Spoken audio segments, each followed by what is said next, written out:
thank you for joining us, and congratulations on your excellent acting award. Thank you. And also I'm glad they showed James White last night. It was such a powerful performance. Tough for you? Yeah, yes, but I think it's an amazing film all the way around. And Josh Mond, the director and writer, I loved working with him, and he's so young, and it's his first movie, and I can't wait to see what he does next, and I hope I'm a part of one of his, movies in the future, because I love the experience. Did they talk to you about which movie they should show here?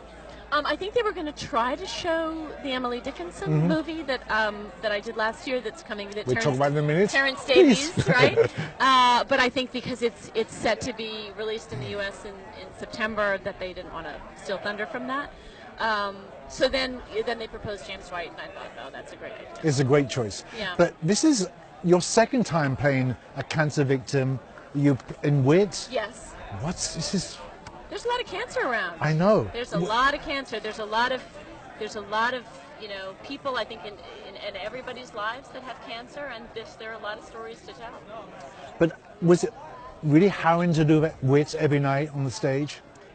That's the funny thing about doing a very painful play like that. I find that whatever you have to go through in a play, if your character goes out on a higher point than they entered, you don't carry it with you. Like I did Angels in America, and I played Harper Pitt. Now Harper goes through so many harrowing things in that, but she ends up free at the end. And that's true of the character in Wit too, Vivian Baring.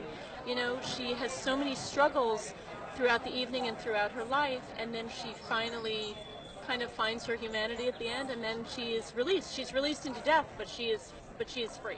So you didn't have to go home each night? No, that's the thing. I mean, it's a very emotional evening, and when we went to Joe Allen's restaurant in New York, a theater restaurant, and they said, oh, we can always tell the people that are coming from Death of a Salesman or Wit. They're just like the puddles over, And it was true. We would come out for our curtain call, and we would, be kind of uplifted, and the audience would just, be trying to pull themselves together. But that's the point, right? Yeah. You're not supposed to It was a great play. You're supposed to make other people feel it. A great play. Yeah. So tell me you worked with one of my heroes last year, James Franco. You did The Admiral Diaries. Yes. How was that? I loved it. I think he's an amazing actor and just an overall fascinating person, and he's terrific in that movie, and so versatile also, stage and film and comedy and drama, and I loved it. And Pamela Aronofsky, the filmmaker, I think she's coming here maybe next year. I don't know. Hopefully. But yeah. And now you're playing an iconic poet, directed by an iconic English director, which the British loved. And someone said about you, Benali, it was a career best for both of you. Oh, that's very nice. So when do we see it? So I'm not sure when it's coming out in Europe, but I know it's coming out in America in September, and it's also going to be in the Toronto Film Festival also in September. What was it like working with him and playing this role? Amazing. Yeah. I mean, Terrence is very much like Emily Dickinson. Terrence is a world unto himself, and I think so much of his power, like Emily's power, comes from his singleness of vision and just how individual it is, and he doesn't compromise based on other people's opinions or the bottom line or whether something is marketable. He pursues his vision, and that's why when you watch a Terrence, it's you look at a Picasso, you're looking at a Picasso. You see a Terrence Davies movie, his stamp is all over it. You jumped in, working with him? I did, and to play Emily, both things, amazing. But you flip back and forth from Broadway and small and big screen. Yes. Where are you most comfortable these days? Oh, I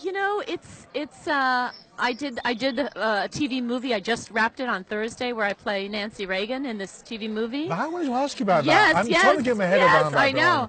And I realized I hadn't actually done any work on film since I had done The Quiet Passion, the Emily Dickinson movie. And so I feel like stage comes more naturally to me, and also, you have a whole rehearsal process and a preview process.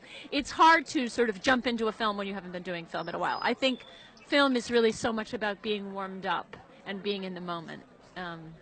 Do you react like we react when we see Cynthia Nixon's playing to make it? What did happen when they first offered you the role? Were you? I was immediately intrigued. The offer came out of the blue, and they sent the script along with the offer, and I read the script immediately, and I was like, this is an extraordinary. This is one of the best film scripts I've read ever. And so I signed up right away. I was like, let me at it. Because she's so endlessly fascinating and layered.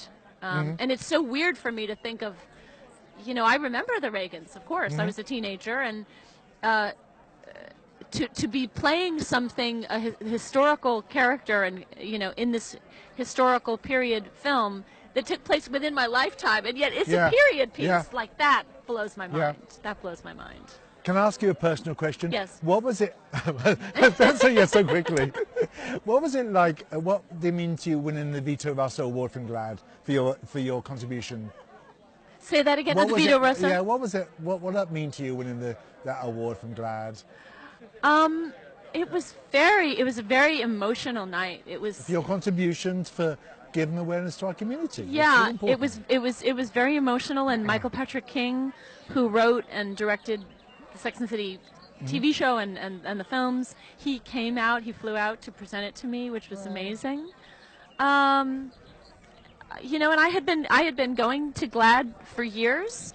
You know, back in the days when I was straight, I had been going and presenting awards and doing things. I'm back. Yeah, and so it was really very moving for me to, you know, to be a part of that evening and to be accepted in that way and honored in that way. In Vito Russo's name. And in his name. Yeah, amazing, amazing. Can I ask you one last final question? Yes. It's a question I ask everybody when I finish my interviews. We're going to make a movie of your life, unlimited budget. Who's going to play Cynthia Nixon? Oh my God! Well, your me. Choice. I don't have well, you know, I need the work. Who's going to play me? There's no limit to the budget. There's no limit to the budget, but maybe I could have all different people play me at different ages. Yeah, you could. Right? Yeah. I love Anna Paquin. I love Anna Paquin. We'd call her. You know, maybe they could do what they did with the Bob Dylan movie. Just have a whole, you know, I could have I'd like maybe an Anna Paquin, Jodie Foster, Tilda Swinton combo. You don't mean slightly greedy? You know, why not be greedy? There's an unlimited budget. Okay. Thank you. Thank you so much. Thank you.